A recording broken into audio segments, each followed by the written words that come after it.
नाज़रीन ग्रामी, आज हम आपको एक ऐसे रूसी अरबपति की कहानी सुनाएंगे जिसे दुनिया की सबसे ताकतवर शख्सियत व्लादिमीर पुतिन भी कायम न कर सका। ये वो शख्स है जो न खबरों में आता है, न जलसों में बोलता है, न यार्ड्स दिखाता है, न फुटबॉल क्लब खरीदता है, लेकिन इसकी खामोशी खुद एक खतरा है। पुतिन ने जिसे चाह खत्म कर दिया, किसी को जहर दे दिया, किसी को मुल्क बदर कर दिया और किसी की सल्तनत जब्त कर ली। प्यारे दोस्तों, अब बात करते हैं एक ऐसे शख्स की जो अरबपति तो है, लेकिन इसकी असल ताकत इसकी दौलत नहीं बल्कि इसका खौफ है।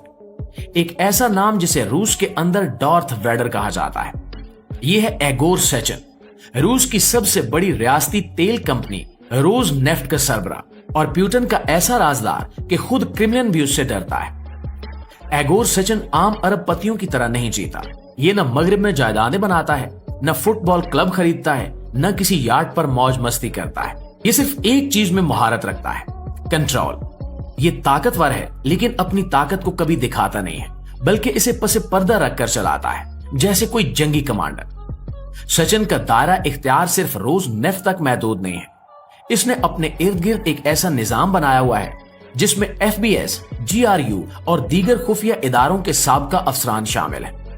इसका दफ्तर एक बोर्ड रूम नहीं बल्कि एक किला है जहां हर आने वाला शख्स स्कैन होता है, हर कॉल रिकॉर्ड की जाती है और हर मीटिंग एनक्रिप्टेड होती है।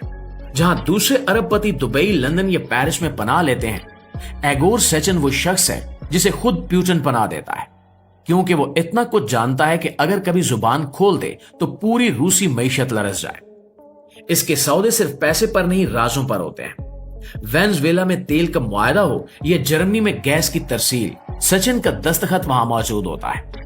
वो हर फाइल में मौजूद है, लेकिन ऐसे जैसे हवा में मौजूद ऑक्सीजन न दिखाई देती है न सुनाई देती है, मगर इसके बगैर कोई निजाम नहीं चलता।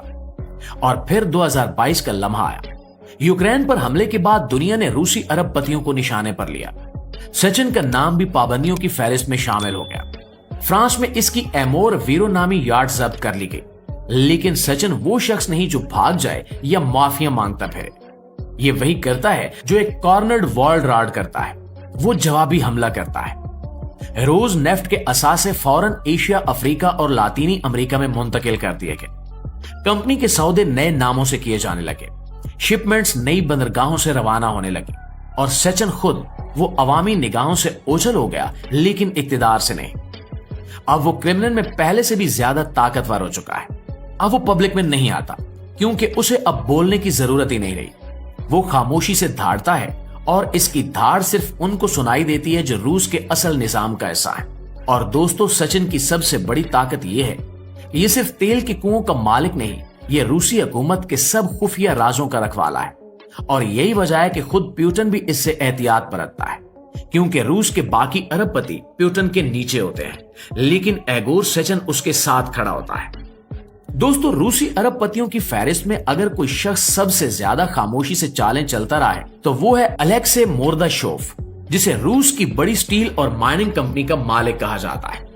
लेकिन जब 2022 में मगरिब ने रूस पर मुआशी पाबंदियां लगाई तो सबने यही समझा कि मोर्दाशोव अब खत्म हो गया है। इसके बैंक अकाउंट्स मुंजमद हुए, शेयर जब्त हुए, जायदादें ब्लैक लिस्ट हो गई। दुनिया भर की खबरों में यह शोर मचा कि एक और रूसी अरबपति गिर गया, लेकिन हकीकत बिल्कुल मुख्तलिफ थी। यह सब कुछ एक धोखा था, एक शतरंज की चाल जो सिर्फ एक मास्टरमाइंड ही खेल सकता है। मोर्दाशोव ने पहले ही सब कुछ प्लान कर रखा था। पाबंदियों के ऐलान के फौरन बाद इसके असासे दूसरे नामों पर मुंतकिल होने लगे। इसके बेटे, कजन्स और काबिल एतमाद शराकतदार अचानक कंपनियों के नए मालिकान बन गए। कुछ असासे फरोख्त दिखाए गए, लेकिन वही असासे दूसरे नामों से वापस खरीद लिए गए, लेकिन सिर्फ मुख्तलिफ बैनर्स, मुख्तलिफ पत्ते, मुख्तलिफ दस्तखत। और मगरिब वो सिर्फ एक नाम पर पाबंदी लगा सका, असल शख्स तो पहले ही मंजर से गायब हो चुका था। मोर्दाशोव ने दुनिया को अपनी तबाही दिखाई ताकि वो खामोशी से दोबारा ताकत हासिल कर सके। इसने अपनी सल्तनत को कानूनी जादूगरी से, खामोशी से दोबारा वहीं पहुंचा दिया जहां से इसे कोई हिला नहीं सकता।